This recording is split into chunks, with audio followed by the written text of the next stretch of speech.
દરેક મિત્રોને મારા નમસ્કાર।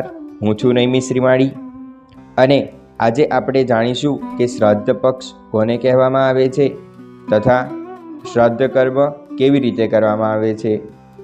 તો ભગવાન શ્રી કૃષ્ણએ ગરુડજીને કીધું છે કે હે ગરુડ, શ્રાદ્ધ પક્ષ એટલે કે ભાદરવા મહિનાની પૂર્ણિમાથી ભાદરવા મહિનાની અમાસ સુધી એ પિતૃપક્ષ કહેવામાં આવે છે।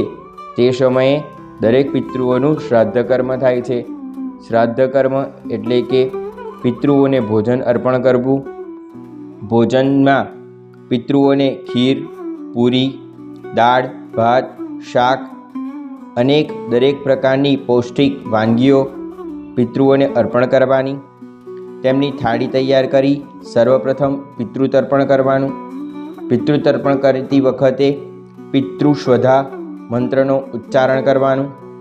તે પછી તે ભોજન કાગડાઓને, ગાયને, કૂતરાઓને, બ્રાહ્મણોને જમાડવાના। તે પછી બ્રાહ્મણને વસ્ત્રનું તથા અન્નનું દાન આપી સંતુષ્ટ કરવાના। આ બધું કરવાથી પિતૃઓ શાંત થાય છે અને આશીર્વાદ આપે છે। પિતૃના આશીર્વાદથી ધન, સંપત્તિ, વૈભવ દરેક વસ્તુ મળે છે અને દરેક પાપમાંથી મુક્તિ મળે છે અને આ કરવાથી પિતૃઓને મોક્ષની પણ પ્રાપ્તિ થાય છે।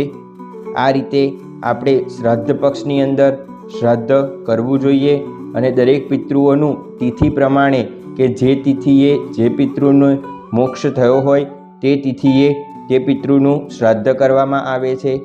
આ રીતે જે તિથિ પ્રમાણે જે પણ પિતૃનું શ્રાદ્ધ આવતું હોય તે રીતે આપણે શ્રાદ્ધ કર્મ કરવું જોઈએ। નમસ્તે।